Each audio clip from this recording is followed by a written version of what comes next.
Assalamualaikum warahmatullahi wabarakatuh. Bayangkan seorang manusia paling mulia di muka bumi, diludahi, ditindih jerawan onta, dicekik hingga nyaris kehabisan nafas, bahkan diancam untuk dibunuh oleh kaumnya sendiri. Itulah yang dialami Rasulullah SAW. Jalan dakwah yang penuh luka, tapi juga penuh penjagaan dari Allah Ta'ala. Semoga Allah Ta'ala menjadikan kita termasuk orang-orang yang tegar membela agama ini, sebagaimana Abu Bakar Asy-Syiddiq membela Rasulullah di tengah gelapnya makar Quraisy. Untuk melihat cobaan yang dihadapi oleh Rasulullah SAW, peran para sahabat dalam membelanya, dan hikmah besar yang Allah wariskan bagi kita dari perjalanan ini. Bismillah, mari kita mulai ceritanya.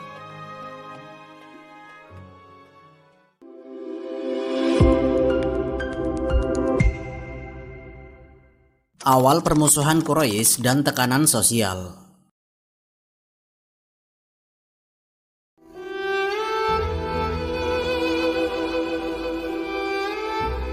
Awal mula permusuhan Quraisy terhadap Rasulullah SAW bermula sejak beliau diperintahkan Allah Ta'ala untuk menyampaikan risalah secara terbuka. Selama 3 tahun pertama, dakwah berlangsung secara sembunyi-sembunyi, terbatas pada keluarga, sahabat dekat, dan beberapa orang yang hati mereka terbuka pada kebenaran. Tetapi ketika turun perintah, maka sampaikanlah olehmu secara terang-terangan apa yang diperintahkan kepadamu. Quran Surat Al-Hijr ayat 94. Maka sejak saat itu, Rasulullah naik ke Bukit Safa dan menyeru Quraisy secara langsung. Seruan itu menggemparkan Mekah. Suku Quraisy yang selama ini menjadikan Ka'bah pusat agama jahiliyah dengan berhala-berhala merasa kedudukan mereka diguncang. Ketika Nabi berkata, "Wahai kaumku, aku peringatkan kalian dari azab yang pedih." Abu Lahab yang merupakan paman beliau justru bangkit dan berkata dengan kasar, "Celakalah engkau, apakah hanya untuk ini engkau mengumpulkan kami?" Peristiwa itu tercatat dalam riwayat sahih. Dan sejak saat itu, Abu Lahab menjadi salah satu musuh terbesar Nabi. Permusuhan Quraisy tidak langsung berupa kekerasan fisik. Pada tahap awal, mereka mencoba melemahkan dengan ejekan dan tekanan sosial. Mereka menyebut Nabi sebagai penyair, sebagai tukang sihir, bahkan sebagai orang gila. Hal ini terekam dalam berbagai riwayat. Ibnu Ishaq meriwayatkan bahwa kaum Quraisy saling berkata, "Bagaimana kita bisa menghadapi Muhammad? Kalau kita sebut dia penyair, dia bukan penyair. Kalau kita sebut dukun, dia tidak seperti dukun. Kalau kita sebut gila, tidak tampak padanya tanda kegilaan. Tapi apapun harus kita katakan agar manusia menjauh darinya." Abu Jahal, tokoh keras kepala Quraisy, berperan besar dalam kampanye ini. Ia menginstruksikan agar siapapun yang mendengar Nabi membaca Al-Quran di Ka'bah harus segera membuat keributan, agar bacaan beliau tidak terdengar jelas. Abdullah bin Mas'ud radhiyallahu anhu, yang kala itu masih muda, menjadi saksi langsung. Dalam riwayat sahih, beliau menyebut bagaimana Abu Jahal dan para pemuka Quraisy berusaha mengganggu Nabi ketika beliau sholat atau membaca Al-Quran di dekat Ka'bah. Tekanan sosial juga menyasar pada pengikut awal Nabi. Bilal bin Rabah radhiyallahu anhu, seorang budak Habasyi, disiksa oleh tuannya Umayyah bin Khalaf dengan dijemur di tengah padang pasir. Ammar bin Yasir dan kedua orang tuanya, Yasir serta Sumayyah, ditekan habis-habisan oleh Bani Maksum. Walau fokus utama dalam fase awal ini bukan pada penyiksaan fisik massal, riwayat-riwayat ini menunjukkan bagaimana suasana di Mekah mulai menegang. Nabi sendiri sering didatangi Quraisy dengan bujuk rayu yang disertai ancaman. Dalam riwayat At-Tabari disebutkan, para pemuka Quraisy datang menawarkan kompromi agar Nabi mau berhenti mencela berhala mereka dengan imbalan harta, kedudukan, bahkan wanita. Tawaran itu tentu ditolak, hingga mereka semakin marah. Di sisi lain, tekanan sosial terasa di jalanan Mekah. Nabi seringkali dilempari batu ketika keluar rumah. Dalam riwayat Ibnu Hibban diceritakan bahwa setiap kali Nabi keluar, ada orang yang menaruh kotoran di depan pintunya. Beliau tidak membalas dengan marah, melainkan sekedar membersihkan dan tetap melanjutkan dakwahnya. Hal ini membuat Quraisy bingung, karena strategi ejekan tidak berhasil mematahkan semangat beliau. Puncak tekanan sosial di fase ini terjadi ketika Quraisy memutuskan untuk melakukan kampanye kolektif di pasar-pasar. Riwayat Bukhari menyebutkan, setiap kali ada rombongan haji datang ke Mekah, Abu Lahab dan kawan-kawannya mengikuti dari belakang Nabi. Jika Nabi berkata kepada orang-orang, "Ikutilah aku akan menunjukkan kalian jalan keselamatan." Maka Abu Lahab segera menimpali, "Jangan dengarkan dia hanyalah pembohong yang memisahkan keluarga." Strategi ini bertujuan menjatuhkan reputasi Nabi di hadapan kabilah lain. Riwayat sahih lain menyebutkan salah satu saksi penting adalah Jubair bin Mut'im radhiyallahu anhu. Beliau mendengar Nabi membaca surat At-Tur di dekat Ka'bah. Bacaan itu mengguncang hatinya. Namun, Quraisy justru bersepakat menutup telinga mereka dari mendengarkan Al-Quran. Mereka berkata, "Jangan dengarkan Al-Quran ini. Buatlah keributan ketika dibacakan agar kalian bisa mengalahkan Muhammad." Quran Surat Fussilat ayat 26. Semua ini menggambarkan tahap pertama permusuhan Quraisy. Mereka belum berani menyerang fisik secara terang-terangan, tapi menggunakan tekanan sosial, propaganda, ejekan, dan fitnah. Rasulullah tetap berdiri teguh di Ka'bah, membaca wahyu dengan lantang, meski setiap kalimat beliau disambut dengan cemooh dari kaumnya sendiri. Abdullah bin Mas'ud radhiyallahu anhu menuturkan, ketika Rasulullah membaca Al-Quran, aku melihat orang-orang Quraisy meletakkan tangan mereka di wajah, menutup telinga mereka, dan berkata satu sama lain, "Jangan dengarkan apapun, ini akan membuat kalian bingung." Begitulah fase awal permusuhan Quraisy, dari sekedar ejekan di jalanan, fitnah di pasar, hingga propaganda kolektif di hadapan jemaah haji. Semua diarahkan untuk menghentikan langkah Nabi. Namun, justru semakin keras tekanan itu, semakin jelas pula bahwa risalah Islam tidak bisa dihentikan hanya dengan hinaan dan tekanan sosial. Rasulullah Shallallahu Alaihi Wasallam diludahi dan dihina secara fisik. Ketika ejekan dan propaganda Quraisy tidak mampu menghentikan dakwah Rasulullah Shallallahu Alaihi Wasallam, mereka mulai melangkah lebih jauh.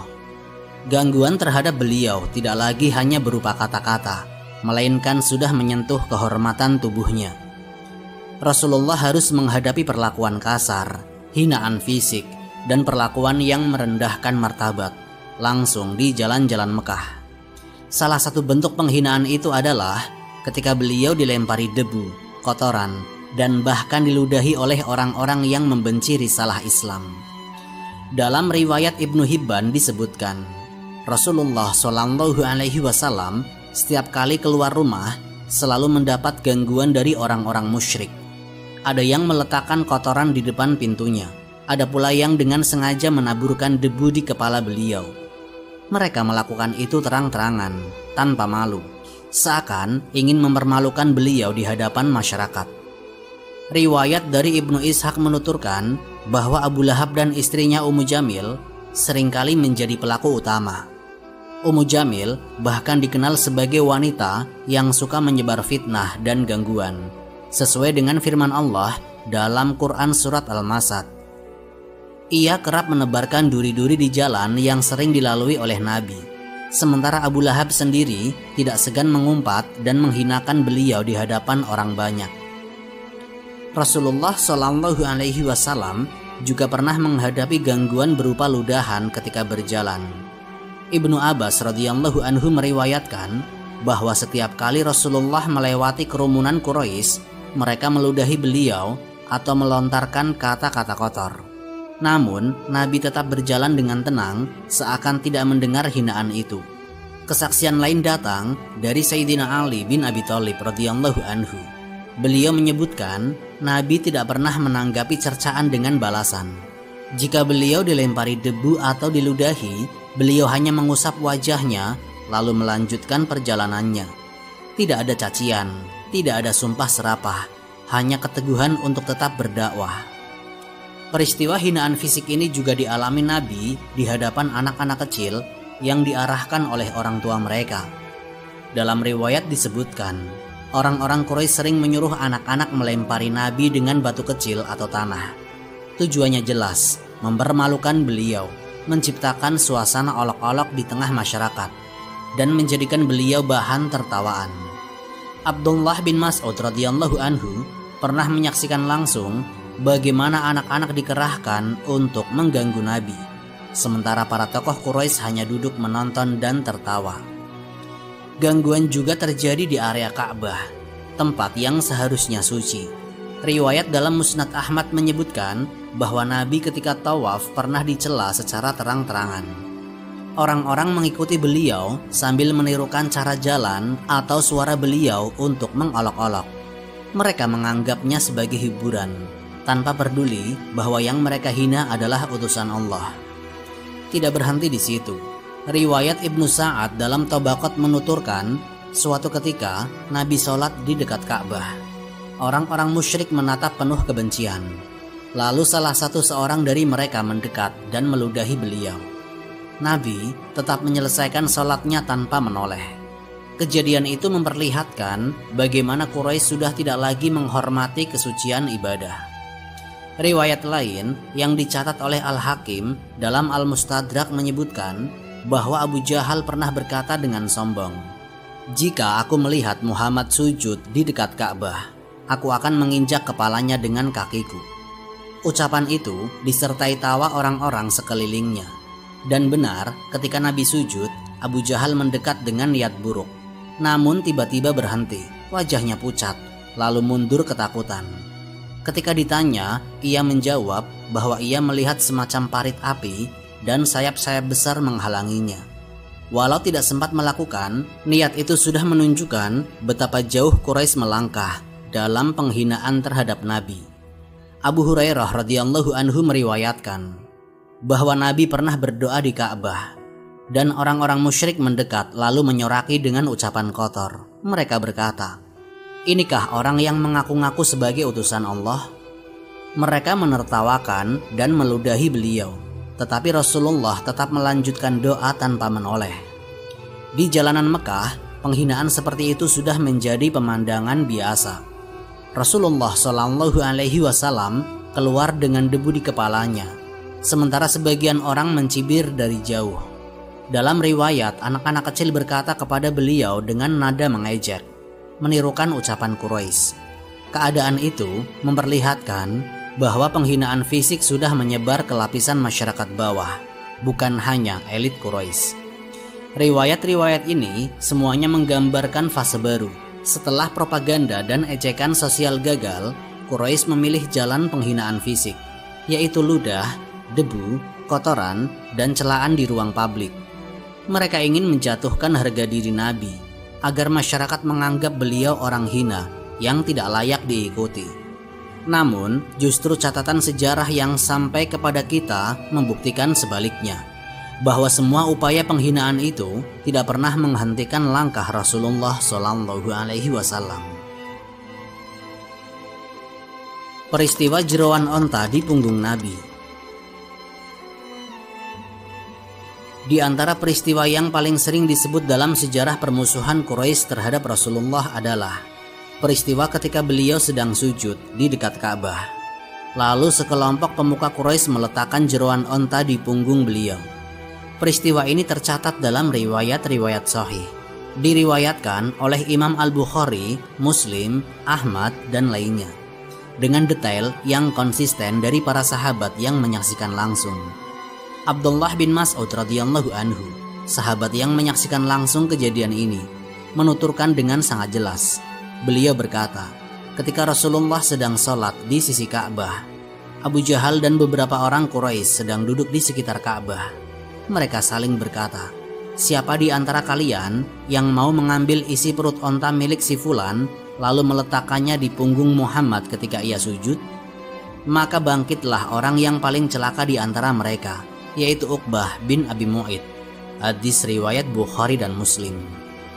Uqbah lalu pergi mengambil jeroan onta yang baru saja disembelih, kotor, berat, dan berbau busuk. Ia kembali dan ketika Nabi sujud, ia letakkan benda itu tepat di punggung beliau. Orang-orang Quraisy yang menyaksikan kejadian itu tidak hanya diam, tetapi malah tertawa terbahak-bahak, hingga sebagian dari mereka menyandarkan tubuh ke dinding Ka'bah karena terlalu keras menertawakan. Abdullah bin Mas'ud radhiyallahu anhu melanjutkan dalam riwayatnya, "Aku melihat kejadian itu, tetapi aku tidak mampu melakukan apapun. Andai saja aku punya kekuatan, niscaya aku akan membuangnya dari punggung Rasulullah." Abdullah bin Mas'ud waktu itu masih pemuda dan tidak punya perlindungan kabilah yang kuat di Mekah. Itu sebabnya beliau hanya bisa menjadi saksi tanpa bisa menolong. Peristiwa itu tidak berhenti di situ. Abdullah bin Mas'ud menceritakan bahwa Rasulullah tetap dalam posisi sujud, tidak bangkit, hingga akhirnya ada seseorang yang datang menyingkirkan kotoran tersebut dari punggung beliau. Orang itu adalah putri beliau sendiri, Sayyidah Fatimah Az-Zahra radhiyallahu anha, yang saat itu masih sangat muda. Beliau datang dengan penuh keberanian, membersihkan punggung ayahnya dari kotoran itu, lalu menegur dengan keras para tokoh Quraisy yang masih tertawa. Dalam riwayat Ahmad disebutkan bahwa Sayyidah Fatimah menangis ketika membersihkan punggung ayahnya. Tetapi Rasulullah Shallallahu Alaihi Wasallam tetap melanjutkan sholatnya hingga selesai. Setelah selesai, barulah beliau berdoa dengan doa yang mengguncang para pelaku. Dalam riwayat Al-Bukhari, Rasulullah Shallallahu Alaihi Wasallam mengangkat suara dan berdoa, "Ya Allah, hukumlah Quraisy." Beliau mengulanginya hingga 3 kali. Kemudian beliau menyebut nama-nama orang yang hadir saat itu satu persatu. Abu Jahal, Utbah bin Rabi'ah, Saibah bin Rabi'ah, Walid bin Uqbah, Uqbah bin Abi Mu'id, dan Umayyah bin Halaf.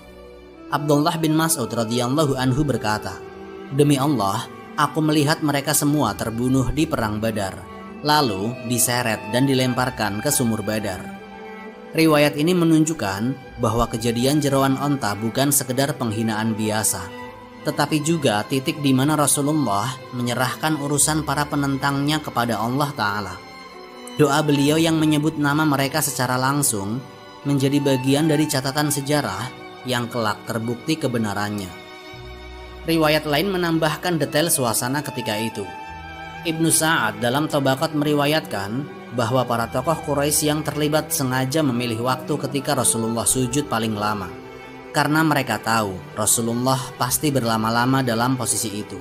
Mereka menganggapnya sebagai kesempatan untuk mempermalukan beliau. Namun yang terjadi justru sebaliknya. Nabi tetap melanjutkan ibadahnya tanpa terganggu, menunjukkan keteguhan luar biasa di tengah penghinaan. Abdullah bin Mas'ud radhiyallahu anhu juga menegaskan dalam riwayatnya bahwa tidak ada satupun dari tokoh Quraisy yang menunjukkan rasa malu atau penyesalan. Mereka semua ikut tertawa, bahkan mendorong satu sama lain untuk berbuat lebih. Ini menunjukkan bahwa peristiwa tersebut bukan tindakan individu, melainkan perilaku kolektif dari sekelompok elit Quraisy yang sepakat untuk mempermalukan Nabi. Yang menarik, riwayat-riwayat ini selalu menegaskan keberadaan saksi-saksi langsung. Abdullah bin Mas'ud radhiyallahu anhu bukan hanya meriwayatkan, tetapi juga menekankan rasa ketidakberdayaannya saat itu.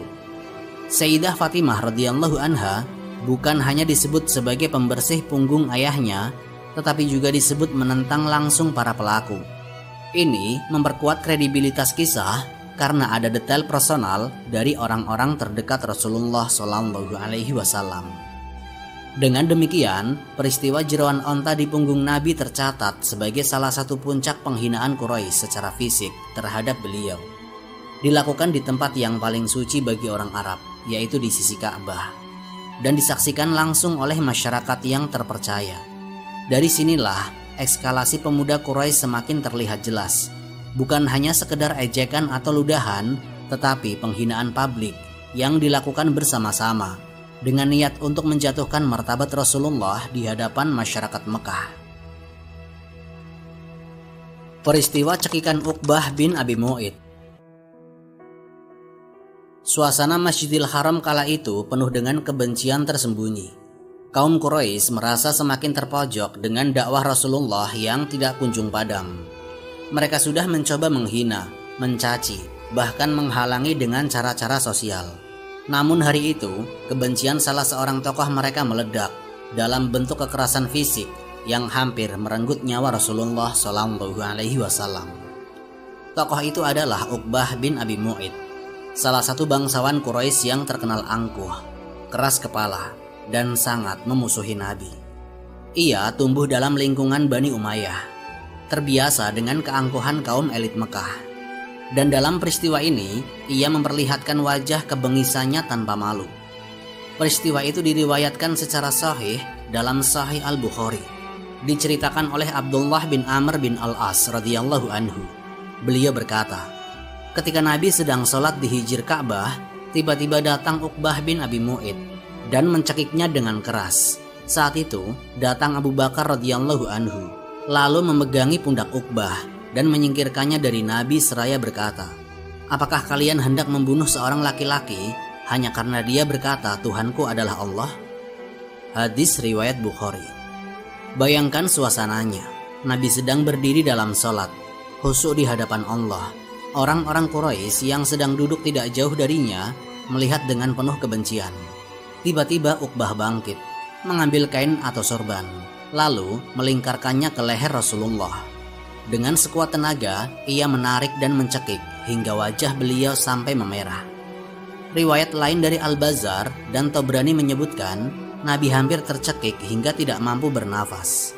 Para pembesar Quraisy hanya duduk menyaksikan tanpa satupun berusaha mencegah. Bahkan sebagian mereka justru tertawa puas melihat penderitaan itu.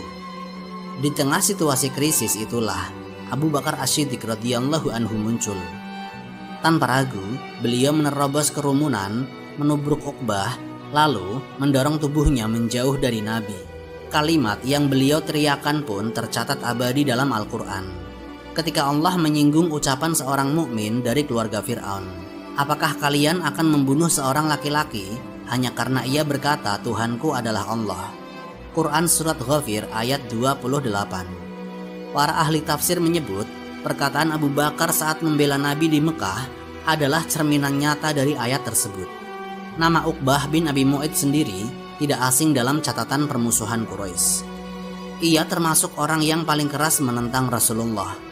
Riwayat menyebutkan, dialah yang pernah menuangkan kotoran dan jeroan unta di punggung Nabi ketika beliau sedang sujud. Namun pada peristiwa kali ini, ia melampaui batas dengan niat langsung menghabisi nyawa Nabi di tempat paling suci. Dari perspektif investigatif, kita bisa melihat betapa tindakan Uqbah bukanlah sekedar spontanitas. Ia melakukannya di hadapan tokoh-tokoh Quraisy lain, seolah mencari legitimasi. Mereka membiarkan, bahkan mendukung secara diam-diam. Tidak ada satupun yang menegur, menunjukkan bahwa permusuhan terhadap Nabi sudah mencapai tahap terorganisir. Yang menarik, Abu Bakar bukan hanya sekedar menyelamatkan, tetapi juga menegakkan hujah. Beliau sadar bahwa situasi ini lebih dari sekedar penganiayaan. Ini adalah upaya pembunuhan yang dilakukan terang-terangan di tengah keramaian. Dan dengan suatu kalimat yang tegas, Abu Bakar As-Siddiq menyingkap kebusukan logika Quraisy. Membunuh seseorang hanya karena mengucapkan Tuhanku adalah Allah. Riwayat ini juga menyingkap bagaimana posisi Rasulullah di mata Quraisy. Mereka sudah tidak mampu lagi membendung dakwah dengan hujatan. Jalan terakhir mereka adalah kekerasan. Cekikan Uqbah bukan sekedar aksi pribadi, melainkan cermin rasa frustasi kolektif Quraisy terhadap dakwah yang semakin kuat menembus benteng sosial mereka. Dalam sumber sejarah lain disebutkan, peristiwa ini bukan satu-satunya kali Abu Bakar As-Siddiq menolong Nabi. Namun pada saat itu, beliau tampil sebagai tameng hidup, siap menanggung resiko benturan fisik demi keselamatan Rasulullah. Tindakan Abu Bakar As-Siddiq menimbulkan kemarahan Quraisy, namun mereka tidak bisa berbuat banyak karena kedudukan Abu Bakar sebagai tokoh yang dihormati dari Bani Taim. Disinilah kita melihat kronologi yang jelas. Nabi sedang sholat di depan Ka'bah. Uqbah datang dengan niat membunuh. Para pemuka Quraisy diam saja. Abu Bakar datang menyelamatkan, dan akhirnya Rasulullah terbebas dari cekikan itu. Semua terhenti pada momen itu, namun meninggalkan jejak mendalam dalam catatan sejarah permusuhan Quraisy terhadap dakwah Islam.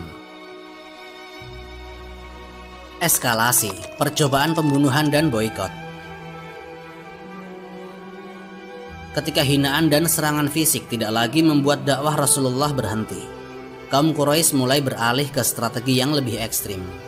Mereka ingin menghentikan dakwah Islam dengan cara apapun, bahkan jika itu berarti harus menumpahkan darah dan memutuskan hubungan sosial ekonomi seluruh kabilah yang melindungi beliau. Riwayat-riwayat sahih menggambarkan eskalasi itu terjadi dalam dua bentuk, yaitu percobaan pembunuhan langsung terhadap Nabi dan boikot besar-besaran terhadap Bani Hashim.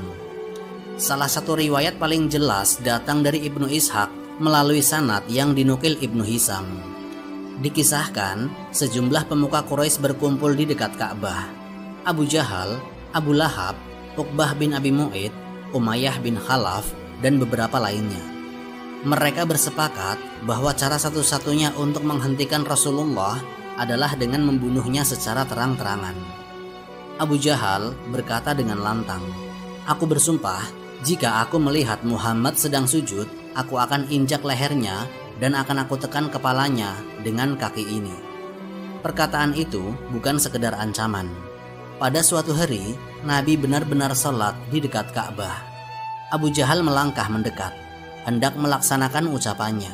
Tetapi tiba-tiba wajahnya pucat, tangannya gemetar, dan ia mundur ketakutan. Dalam Sahih Muslim diriwayatkan bahwa Rasulullah bersabda setelah kejadian itu, "Sesungguhnya dia benar-benar mendekat. Niscaya para malaikat akan merenggutnya di hadapan semua orang." Hadis riwayat Muslim. Kesaksian ini menunjukkan percobaan pembunuhan benar-benar terjadi. Namun Allah melindungi Nabi secara langsung. Selain Abu Jahal, ada pula upaya lain yang lebih sistematis.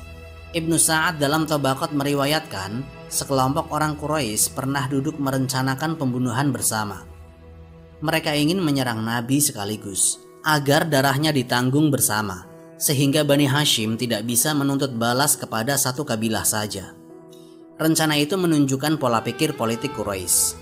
Mereka sadar Bani Hashim akan menuntut balas jika pelaku tunggal diketahui. Maka mereka mencari cara untuk membuat pertanggungjawaban kolektif, sehingga tidak ada yang bisa disalahkan secara khusus. Namun, rencana itu selalu gagal karena ada pihak-pihak di Quraisy yang masih menolak pembunuhan terang-terangan. Khawatir reputasi mereka rusak di mata Arab lainnya.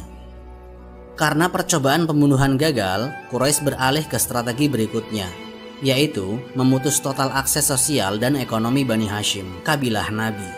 Boikot ini dicatat dalam banyak kitab sirah, di antaranya Ibnu Hisam, Ibnu Sa'ad, dan juga disebut oleh Al-Bukhari dalam bentuk isyarat. Quraisy menulis sebuah perjanjian resmi yang ditandatangani oleh para pembesar mereka. Isinya, tidak ada seorang pun dari Quraisy yang boleh menikah dengan Bani Hashim, tidak boleh berdagang dengan mereka, tidak boleh menjalin hubungan sosial, dan tidak boleh memberi bantuan apapun, baik makanan maupun perlindungan, sampai Bani Hashim menyerahkan Rasulullah untuk dibunuh. Perjanjian itu kemudian digantung di dalam Ka'bah sebagai bentuk sumpah setia. Sumber sejarah menyebut bahwa yang menulis naskah itu adalah Mansur bin Ikrimah.